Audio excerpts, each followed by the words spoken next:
നാലാമത്തെ വീഡിയോ ആയിരുന്നു എൻ്റെ അക്കൗണ്ടിൽ പോസ്റ്റ് ചെയ്തത്. അതൊരു 2 ദിവസത്തിനുള്ളിൽ തന്നെ 1 മില്യൺ. ഇതിനെ കുറിച്ചിട്ട് റിസർച്ച് ചെയ്യുമ്പോൾ നമ്മൾ കാണല്ലോ, ഇതൊരു അടിപൊളി സംഭവമാണ്, ഇത് റെവല്യൂഷനൈസ് ചെയ്യും AI എന്നുള്ള അങ്ങനത്തെ ഒരു സാധനം എന്താണ്? ഭയങ്കര പേടിയായിരുന്നു എനിക്ക് പോസ്റ്റ് ചെയ്യാനായിട്ട് ആ ഒരു video.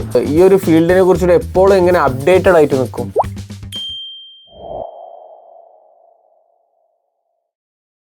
Welcome to the another episode of the Rahman effect podcast.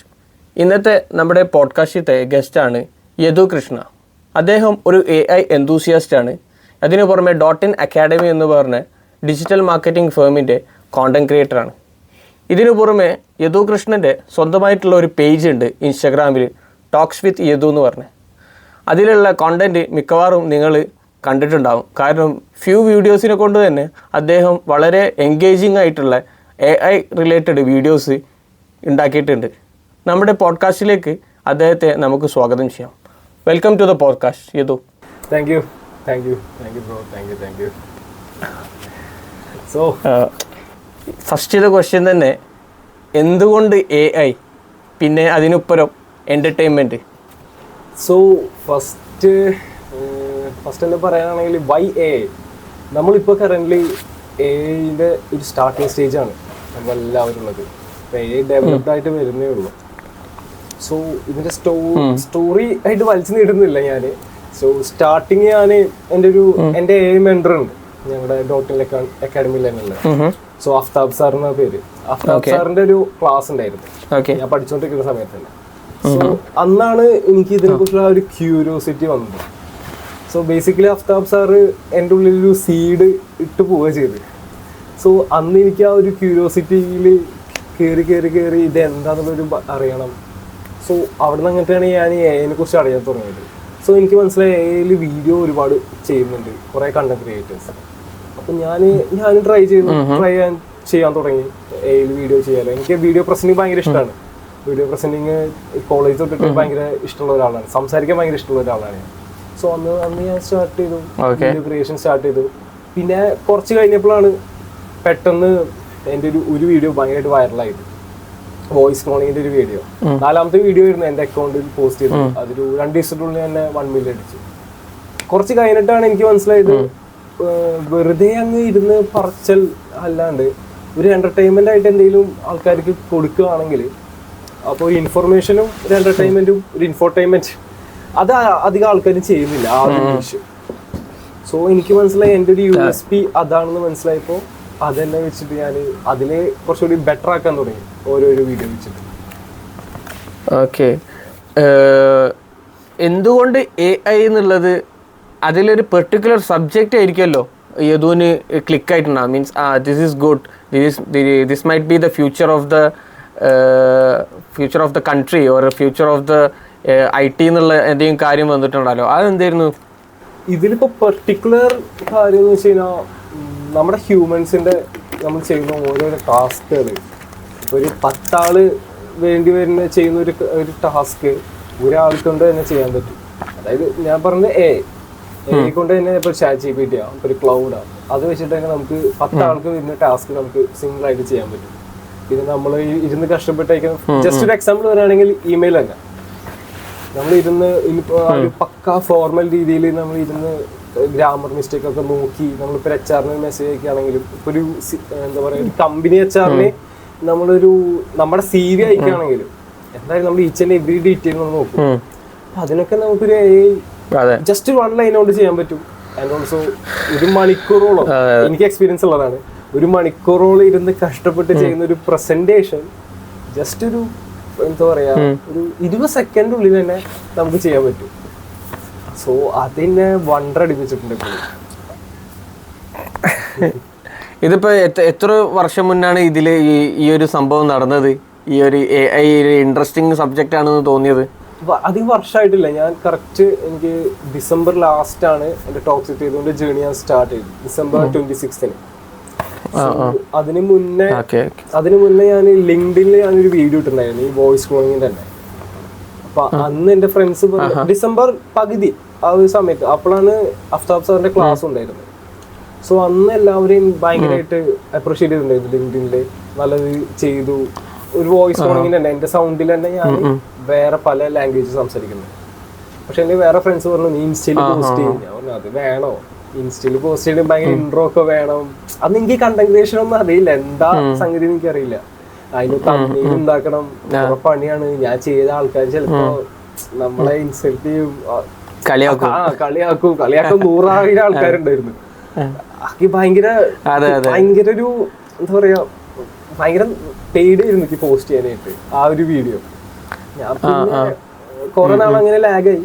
പിന്നെ ഞാൻ December 26th ഞാൻ രണ്ടും കൽപ്പിച്ച് ഫസ്റ്റത്തെ വീഡിയോ എന്തെങ്കിലും ആവട്ടെ വെച്ചിട്ട് ഫ്രണ്ടിന്റെ ഫോൺ എടുത്തു. ഫ്രണ്ട് അല്ല, എന്റെ കസിൻ ഉണ്ട്, അവനിരുന്നാണ്. അവൻ എന്തായാലും മെൻഷൻ ചെയ്തേ പറ്റുള്ളൂ, കാരണം സ്റ്റാർട്ടിങ് കൊണ്ടിട്ട് അവനുള്ളതാ. അപ്പോ അവന്റെ ഫോൺ എടുത്തു, അവന്റെ എയർപോർട്ട് ഉണ്ടായിരുന്നു, അതും വെച്ച് വീഡിയോ എടുത്ത്. കുറെ മിസ്റ്റേക്ക് ഉണ്ടായിരുന്നു എന്റെ ഫസ്റ്റ് വീഡിയോ. ഇപ്പോഴും എന്റെ അക്കൗണ്ട് ഞാൻ ഇടയ്ക്കിടയ്ക്ക് ഇരുന്ന് നോക്കാറുണ്ട് ആ ഒരു December 26. അത് എന്റേതും അതേമാതിരി തന്നെയാണ്. December 26, January, February, March, April, June, July, August.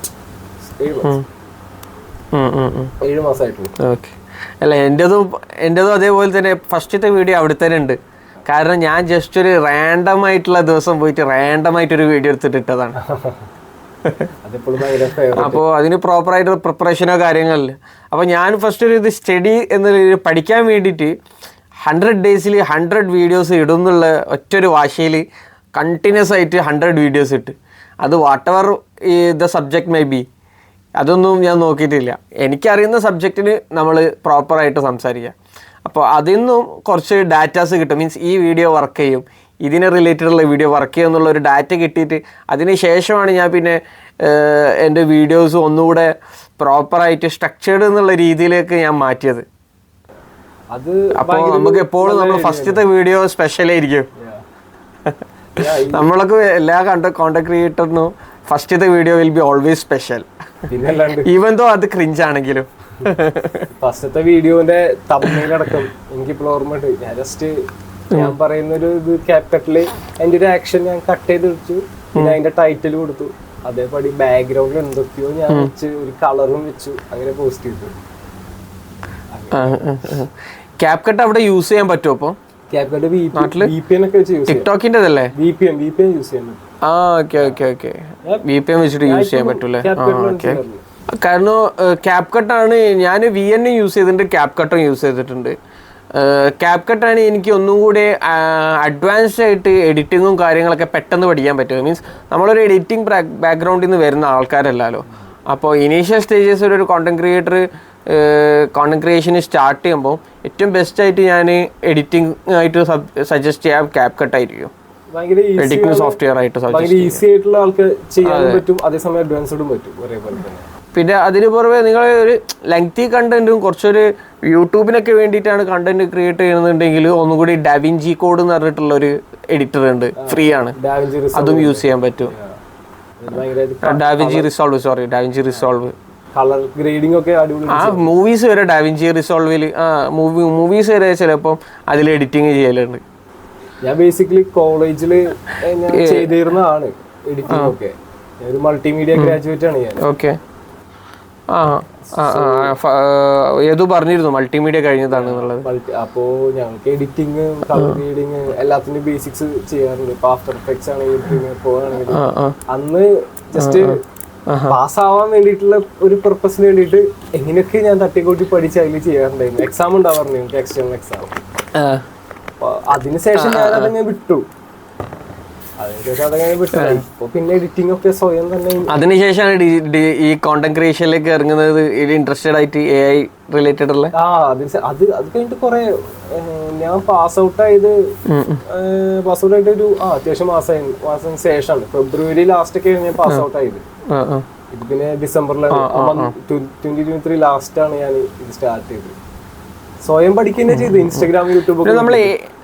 അത് നമുക്ക് ഇൻട്രസ്റ്റഡ് ആയിട്ടുള്ള ഒരു സബ്ജക്റ്റ് ആണെങ്കിൽ എങ്ങനെയായാലും ആരും പഠിപ്പിക്കണമെന്നില്ല, നമ്മൾ സ്വന്തമായിട്ട് റിസർച്ചും കാര്യങ്ങളൊക്കെ ചെയ്തിട്ട് പഠിക്കും. പിന്നെ ഏതോന് ഇൻട്രസ്റ്റിംഗ് ആയിട്ട് റീസെൻ്റ്ലി AI വന്ന മോസ്റ്റ് എക്സൈറ്റിംഗ് ആയിട്ടുള്ള ഒരു ഡെവലപ്മെന്റ് എന്താണ്?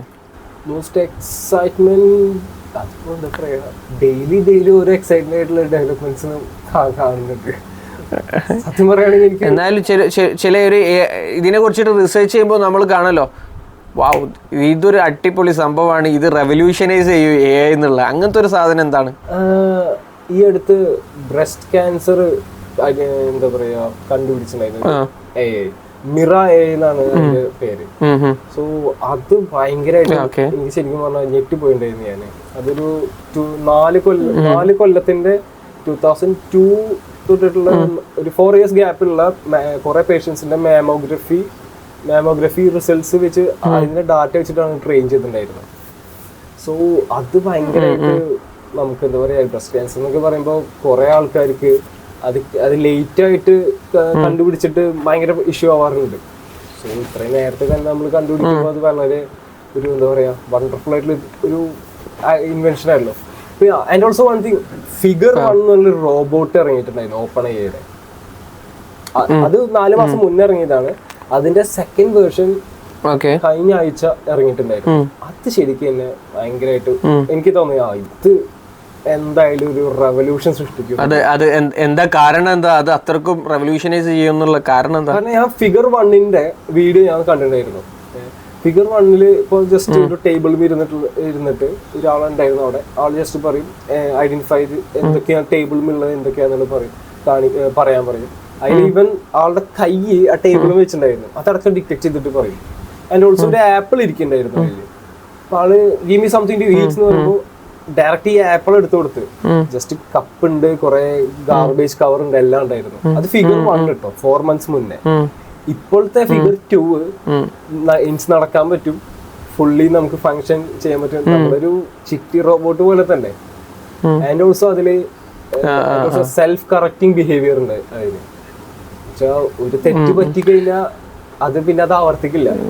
നമ്മുടെ നേരെ ഓപ്പോസിറ്റ് തന്നെ സ്വന്തം പഠിച്ച്. അതെ അതെ അതെ. നെക്സ്റ്റ് നമ്മുടെ AI ഇനി ഫ്യൂച്ചറിൽ നമ്മളെ പർട്ടിക്കുലർ ഇൻഡസ്ട്രീസിൽ വളരെ വലിയൊരു ഇമ്പാക്റ്റ് ഉണ്ടാക്കാൻ ചാൻസസ് ഉള്ള ഒരു സംഭവമാണല്ലോ. ഏത് ഇൻഡസ്ട്രിയിലേക്കും കൂടുതൽ ഇമ്പാക്റ്റ് വരാൻ ഇത് ഒരു കാരണമാവുക AI? കൂടുതലും എനിക്ക് തോന്നുന്നു എഡ്യൂക്കേഷൻ ഇൻഡസ്ട്രീസിലായിരിക്കും വരിക. എഡ്യൂക്കേഷൻ ഇൻഡസ്ട്രിയും ആൻഡ് ഓൾസോ മെഡിക്കൽ ഇൻഡസ്ട്രി നല്ല രീതിക്ക് വരും. കാരണം മെഡിക്കൽ ഇൻഡസ്ട്രിയിൽ ഇപ്പോൾ ഓരോ AI കൊണ്ട് ട്രെയിൻ ചെയ്ത റോബോട്ട്സ് വരെ സർജറി ചെയ്തു തുടങ്ങി. ഇപ്പോൾ നേരത്തെ പറഞ്ഞ ബ്രസ്റ്റ് ക്യാൻസർ ഐഡന്റിഫൈ ചെയ്യുന്നുണ്ട്. സോ അതിൽ ഭയങ്കരമായിട്ട് റെവല്യൂഷൻ വരും. ആൻഡ് ഓൾസോ എഡ്യൂക്കേഷൻ ഇൻഡസ്ട്രിയിൽ നമുക്ക് ഇപ്പോൾ ടീച്ചേഴ്സിനെ തന്നെ ചിലപ്പോൾ റീപ്ലേസ് ചെയ്തിടാം. ടീച്ചേഴ്സിനെ തന്നെ ചിലപ്പോൾ നമുക്ക് റീപ്ലേസ് ചെയ്യാൻ പറ്റും. ഇപ്പോൾ ഇന്ത്യയിൽ തന്നെ ഫസ്റ്റത്തെ AI റോബോട്ട് ഇറങ്ങിയിട്ടുണ്ടായിരുന്നു, ഐറിസ് എന്നാണ് പേര്. അതിന്റെ വീഡിയോ ഞാൻ ചെയ്തിട്ടുണ്ടായിരുന്നു. ഐറിസ് നാട്ടിലാണ് ഫസ്റ്റ് ഇൻട്രൊഡ്യൂസ് ചെയ്തിട്ടുണ്ടായിരുന്നത്. സോ അത് ജസ്റ്റ് ഒരു ഡെമോ വേർഷൻ, സ്റ്റാർട്ടിങ് തന്നെ അതിൽ എന്താ പറയാ സ്പീച്ച് ടു സ്പീച്ച് കേപ്പബിലിറ്റീസ് ഉണ്ടായിരുന്നു. സോ നേരത്തെ പറഞ്ഞ ഫിഗറിന്റെ 4 മാസത്തേയുള്ള ഒരു അപ്ഡേറ്റ്സ് ആയിരുന്നു നമുക്ക് കണ്ടത്. അപ്പൊ ഇനി അങ്ങോട്ട് എന്ത് വരും എന്നുള്ളത് നമുക്കൊരു ഐഡിയ ഇല്ല. ഞാൻ ഈ അടുത്തൊരു പോഡ്കാസ്റ്റ് കാണാനിടണ്ടായിരുന്നു. അതൊരു ജാപ്പനീസ് സയന്റിസ്റ്റ് ആയിരുന്നു. ജാപ്പനീസ് സയന്റിസ്റ്റ് ആണ്, പേര് എനിക്ക് കിട്ടിയില്ല, ഇൻസ്റ്റയിലായിരുന്നു. സോ ആള് പറഞ്ഞതെന്ന് വെച്ച് കഴിഞ്ഞാൽ ഇപ്പൊ 1990s ആയിരുന്നെങ്കിൽ നമുക്ക് പറയാം 10 കൊല്ലം കഴിഞ്ഞിട്ട് എന്താ ഉണ്ടാവുമോ എന്ന് നമുക്ക് കുറെ പ്രെഡിക്റ്റ് ചെയ്യാം. അപ്പോൾ അദ്ദേഹം പറഞ്ഞതെന്ന് വെച്ച് കഴിഞ്ഞാൽ ഇപ്പോൾ ഉള്ള സമയത്ത് നമുക്ക് 10 കൊല്ലത്തിന് ശേഷം എന്താ ഉണ്ടാവും എന്ന് നമുക്ക് പ്രെഡിക്റ്റ് ചെയ്യാൻ പറ്റാത്തൊരു അവസ്ഥയിലാണ് നമ്മളിപ്പോൾ നിൽക്കുന്നത്. കാരണം ടെക്നോളജി അത്രക്കും വളരെ പെട്ടെന്നാണ് ബൂമാവുന്നത്. പെട്ടെന്നാണ്. ഇപ്പൊ മറ്റേ ഫിഗറിന്റെ ആ റോബോട്ട് ഫിഗർ 1 റോബോട്ടിൽ 2ലേക്ക് വന്നത് 4 മാസത്തെ ആ ഒരു ഗ്യാപ്പിലാണ്. കാരണം സെൽഫ് ലേണിംഗ് വരുന്നുണ്ടല്ലോ അധികം AI-ലും. ഇപ്പം ഈ സെൽഫ് ലേണിംഗും പിന്നെ ഇനി ഹ്യൂമൻ ഇമോഷൻസും കൂടി വരികയാണെങ്കിൽ, സെൽഫ് തിങ്കിങ് കപ്പാസിറ്റീസും കൂടി വരികയാണെങ്കിൽ പിന്നെ നമ്മളെ ഒരു തമ്മിലുള്ള വ്യത്യാസം വളരെ ചെറിയ വ്യത്യാസമായിരിക്കും. അതെ. നമ്മളെ ഇത് കണ്ടിട്ടുണ്ടോ, വിൽ സ്മിത്തിന്റെ ഐ റോബോട്ട് എന്ന് പറഞ്ഞൊരു മൂവി ഉണ്ട്. കുറച്ച് പഴയ മൂവിയാണ്. കണ്ടിട്ടുണ്ട്. അതെ, അതിലുണ്ടായല്ലോ ഒരു റോബോട്ട് മാത്രം റോഗായി പോവുകയാണെങ്കിൽ ലോകം തന്നെ നശിപ്പിക്കാനുള്ള ചാൻസസ് ഉണ്ട് എന്നുള്ളത്. ഉറപ്പായിട്ട്. എന്തിന് നമ്മൾ ഐ റോബോട്ട് പോകുന്നു, നമ്മുടെ എന്തിനും തന്നെ പെർഫെക്റ്റ് എക്സാമ്പിൾ ആണ്. എന്തിനും അതിനിപ്പുറത്ത് അർണോൾഡിന്റെ ടെർമിനേറ്ററും ഉണ്ട്. സോ അത് റിയൽ ആയിട്ട് വരുന്നുണ്ട്. അത് ഒരേപോലെ തന്നെ റിയൽ ആയിട്ട് പേടിക്കാനുള്ള ഒരു വകയും കൂടി ഉണ്ട് അതില്.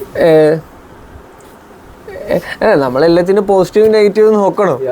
പോസിറ്റീവ് ഇട്ടോ നമ്മൾക്കിപ്പോ ഞാൻ പറഞ്ഞല്ലേ സ്റ്റാർട്ടിങ് പറഞ്ഞ പോലെ തന്നെ നമ്മളിപ്പോ സ്റ്റാർട്ടിങ് സ്റ്റേജ് ആണ് എയുടെ. അപ്പൊ നമുക്ക് ഇതിനെ പറ്റിയുള്ള ഒരു ക്യൂരിയോസിറ്റി ഉണ്ടാക്കി എടുക്കുക. അതില് നമുക്ക് ഒരുപാട് കാര്യങ്ങൾ നമുക്ക് പഠിക്കാൻ പറ്റും. ആൻഡ് ഓൾസോ നമുക്ക് ഈ ഒരു തന്നെ അതിന്റെ ബാക്ക് എൻഡ് വർക്ക് ചെയ്യാനാണെങ്കിലും നമുക്ക് ഇതിനെ പോലെ ക്രിയേറ്റ് ചെയ്യാം. ഒരുപാട് ചാൻസസ് ഉണ്ട് നമുക്കിപ്പോ.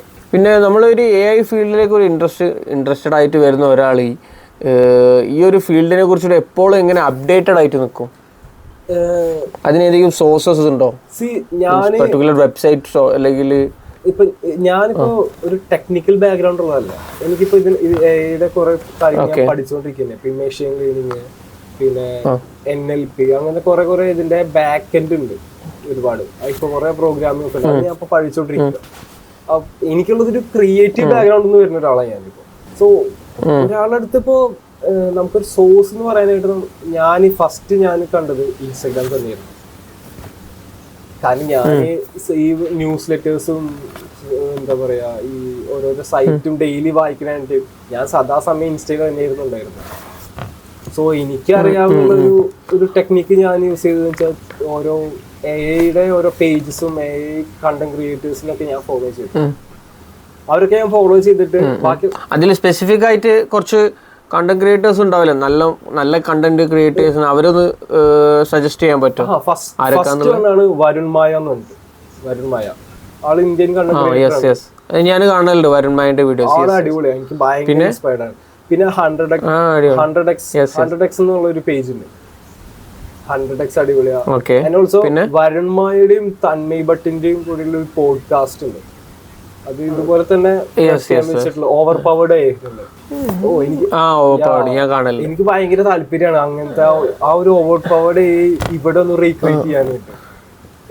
അത് ഭയങ്കര ഒരു എന്താ പറയാ, ഞാനിപ്പോ ഒരു ടൂൾ ടെസ്റ്റ് ചെയ്യുന്ന സമയത്ത് ഉണ്ടാവുന്ന എനിക്കൊരു ക്യൂരിയോസിറ്റിയാണ് അവർ രണ്ടുപേരുടെ ഇടയിൽ ഉണ്ടായിരുന്നത്. എക്സ്പ്ലോർ ചെയ്യുന്നത് ഓരോ പുതിയ ടെക്നോളജീസ് അവർ ഓൺലൈനിൽ വന്നിട്ട് എക്സ്പ്ലോർ ചെയ്യുന്നത്. അത് ഇപ്പൊ ടൂൾസ് അല്ലെങ്കിലും ന്യൂസ് ആണെങ്കിലും അവർ രണ്ടുപേരും ചിറ്റ് ചാറ്റ് ഷോ എക്സ്പ്ലോർ ചെയ്യുന്നത് ഭയങ്കര ക്യൂരിയോസിറ്റി. പിന്നെ എനിക്ക് പറയാനായിട്ട് ഇപ്പോ ഞാൻ കൂടുതൽ ഇവരൊക്കെ തന്നെയാണ് കാണാറുള്ളത്. 100x, വരുൺ മായ, പിന്നെ ഈ ഓവർ പവർ. ഞാൻ പിന്നെ ഒരു ലേഡീൻ്റെ ഉണ്ട്, ക്ലിയോ അബ്രാം എന്ന് പറഞ്ഞിട്ടുള്ളത്, കണ്ടിട്ടുണ്ടോ? അത് ആ ലേഡീൻ്റെ സൂപ്പറാണ്, അടിപൊളി കണ്ടന്റ് ആണ്. മീൻസ് ടെക്നോളജി റിലേറ്റഡ് എന്ത് കാര്യങ്ങളും വളരെ സിമ്പിളായിട്ട് പറഞ്ഞു തരും ചെയ്യും. ഷോർട്സിലാണ് മെയിനായിട്ട് വരാം. നിങ്ങളൊന്ന് ചെക്ക് ചെയ്ത് നോക്കി. ഷോർട്സും ഉണ്ടാവും, ലെങ്തി വീഡിയോസും ഉണ്ടാവും. ഷോർട്സിൽ ആണ് ഞാൻ മെയിനായിട്ട് ഫോക്കസ് ചെയ്യുന്നത് അത് കാണുമ്പോഴേ. കാരണം ഒരു 1 മിനിറ്റിനെ കൊണ്ട് നമുക്ക് മെയിനായിട്ട് എന്താണെന്നുള്ളത് മനസ്സിലാക്കാൻ പറ്റും. നമ്മൾ ലെങ്തി വീഡിയോസ് 5 മിനിറ്റ്സോ 6 മിനിറ്റ്സോ ഇരിക്കേണ്ട ആവശ്യം ഉണ്ടാവില്ല. കാരണം അത് വൺസ് നമുക്ക് ഇൻട്രസ്റ്റഡ് ആണെങ്കിൽ ആ ലെങ്തി വീഡിയോട്ടും ഓൾറെഡി അതിലുണ്ടാവും. പിന്നെ ഈ സോഴ്സ് വേറെ പറയാനായിട്ട് ഇപ്പോൾ ഞാൻ പറഞ്ഞില്ല, ഇൻസ്റ്റാ പേജസ് ഒക്കെ ഫോളോ ചെയ്യുന്ന സമയത്ത് നമുക്ക് കുറെ എന്താ പറയുക അപ് ടു ഡേറ്റ് ആയിട്ടുള്ള ഇൻസ്റ്റാ പേജസ് ഞാൻ കണ്ടിട്ടുണ്ടായിരുന്നു. അവർക്ക് തന്നെ കുറെ ന്യൂസ് ലെറ്റേഴ്സ് ഉണ്ടായിരുന്നു. അപ്പൊ ഞാൻ കാണുന്ന ന്യൂസ് ലെറ്റേഴ്സിന് എല്ലാത്തിനും സബ്സ്ക്രൈബ് ചെയ്യാറുണ്ട്. സോ ഇപ്പൊ എനിക്ക് എന്റെ മെയില് ഞാൻ ഡെയിലി ഓഫീസിൽ പോകുമ്പോൾ സ്റ്റാർട്ടിങ് തന്നെ ഓഫീസിൽ ലാപ്പ് തുറന്ന ന്യൂസ് വായിക്കണ പോലെ തന്നെ, പത്രം വായിക്കണ പോലെ തന്നെ കുറച്ച് നേരം ഞാൻ ഇതിനു വേണ്ടി മാറ്റി ഒരു 5 മിനിറ്റ്സ് ഇതിനു വേണ്ടിട്ട്. ഞാനും ഓൾറെഡി ന്യൂസ് ലെറ്റേഴ്സ് ചെയ്യുന്നുണ്ട്. ഞാനിപ്പം ഏകദേശം ലാസ്റ്റ് ജനുവരിയാണ് സ്റ്റാർട്ട് ചെയ്തത് നമ്മളെ ന്യൂസ് ലെറ്റർ. അതിൽ മെയിനായിട്ട് വളരെ കട്ട് ഷോട്ട് ചെയ്തിട്ടുള്ള കാര്യങ്ങൾ മാത്രമേ നമ്മൾ എഴുതാറുള്ളൂ.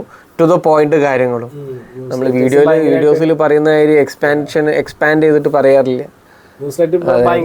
അതാകുമ്പോൾ അവർക്ക് അത് ന്യൂസ് ലെറ്റർ ഇനി ഫ്യൂച്ചറിൽ നമ്മളെ ഇന്ത്യയിൽ ബൂമാവാൻ പോകുന്ന ഒരു ഇൻഡസ്ട്രിയാണ് ഞാൻ മനസ്സിലാക്കിയെടുത്തോളം. കാരണം ഇപ്പോഴാണ് ഒന്നുകൂടെ നമ്മളെ നാട്ടിലുള്ള ആൾക്കാർ ഇമെയിൽസും കാര്യങ്ങളൊക്കെ ഒന്നുകൂടെ യൂസ് ചെയ്യാൻ തുടങ്ങിയത്. ഇതിന് മുമ്പ് യൂസ് ചെയ്യുന്നവരുണ്ട്, പക്ഷെ വളരെ കുറവാണ്. ഇപ്പം news letter industry already USA ബൂമായി കഴിഞ്ഞിട്ടുണ്ട്. ഇനി നമ്മുടെ ഇവിടെയും ബൂമാവുന്നുണ്ട്. കാരണം ബ്രൂ എന്ന് പറഞ്ഞിട്ടുള്ളൊരു ഇതുണ്ട്, മോർണിംഗ് ബ്രൂ എന്ന് പറഞ്ഞിട്ടുള്ള ഒരു ന്യൂസ് ലെറ്റർ ഉണ്ട്, പിന്നെ പിന്നെ ദ ഹസിൽ എന്ന് പറഞ്ഞിട്ടുള്ള ഒരു ന്യൂസ് ലെറ്റർ ഉണ്ട്. ജസ്റ്റ് മില്യൺസ് ഓഫ് ഡോളേഴ്സിന്റെ റവന്യൂ ഉണ്ടാക്കുന്നത് ന്യൂസ് ലെറ്റർ യൂസ് ചെയ്തിട്ട്. അതെ, അപ്പോൾ ഈ ഒരു ഫീൽഡ് നല്ല ബൂമായിട്ട് ഈ കോവിഡിൻ്റെ ടൈമിലാണ് ഇത് മെയിനായിട്ട് ബൂമാവാൻ തുടങ്ങിയത്. ആ ഒരു ബൂം ഇന്ത്യയിലേക്ക് വന്നിട്ടില്ല. May be within 4 or 5 years അത് ഇന്ത്യയിലേക്ക് വരാൻ വളരെ ചാൻസസ് കൂടുതലാണ്. കാരണം എന്ത് ടെക്നോളജി ആണെങ്കിലും ഫസ്റ്റ് അത് ഞാൻ മനസ്സിലാക്കിയത് എങ്ങനെയാണെന്ന് വെച്ച് കഴിഞ്ഞാൽ USA അത് ടെക്നോളജീൻ്റെ ഉത്ഭവം വരും, അതിനുശേഷം നോർത്ത് ഇന്ത്യയിൽ വരും, അതിനുശേഷമാണ് നമ്മൾ കേരളത്തിലേക്ക് വരാം. ഏത് ടെക്നോളജി ആണെങ്കിലും ഫേസ്ബുക്ക്, വാട്സാപ്പ്, ഇൻസ്റ്റഗ്രാം, പിന്നെ ടിക്ടോക്ക്, ഏത് സബ്ജക്റ്റ് ആണെങ്കിലും. സോ അതിൽ ഭയങ്കര ഒരു ബിസിനസ് ഓപ്പർച്യൂണിറ്റി ഉണ്ട് ഇപ്പോൾ കറന്റ്. അതെ അതെ അതെ അതെ. നമ്മൾ AI കുറിച്ചിട്ടുള്ള മിസ്കൺസെപ്ഷൻസ് ഇപ്പം എന്താണ് പൊതുവേ ഉള്ളത്? കുറെ ആൾക്കാർ പറയല്ലോ നമ്മളെ ജോബ് പോകാൻ ചാൻസസ് ഉണ്ട്, ഡീപ് ഫേക്ക് വീഡിയോസ് ഒക്കെ വരാറുണ്ട്, കുറെ ആക്ടേഴ്സിന്റെ ഒക്കെ ഒരുപാട് വന്നിട്ടുണ്ട്. ഹ്യൂമൻ ഇന്റലിജൻസിന്റെ മേലേക്ക് പോകാൻ ചാൻസസ് ഉണ്ടോ AI? കണ്ടുപിടിച്ച് നോക്കിയപ്പോ ഫസ്റ്റത്തെ പക്ക ഹ്യൂമനൈസ്ഡ് ആയിരുന്നു, ആ രീതി പോലെ തന്നെയായിരുന്നു. സെക്കൻഡ് കുറച്ചുകൂടി AI ജനറേറ്റഡ് ആയിരുന്നു. ശരിക്കും പറഞ്ഞു കഴിഞ്ഞാൽ രണ്ടും AI ജനറേറ്റഡ് ആയിരുന്നു. AI ഫീൽഡിലേക്ക് വരാൻ ആഗ്രഹിക്കുന്ന ആൾക്കാർ ബേസിക് ആയിട്ട് അതിന്റെ കുറച്ച് സ്കിൽസും കാര്യങ്ങളും ഉണ്ടാവില്ലേ?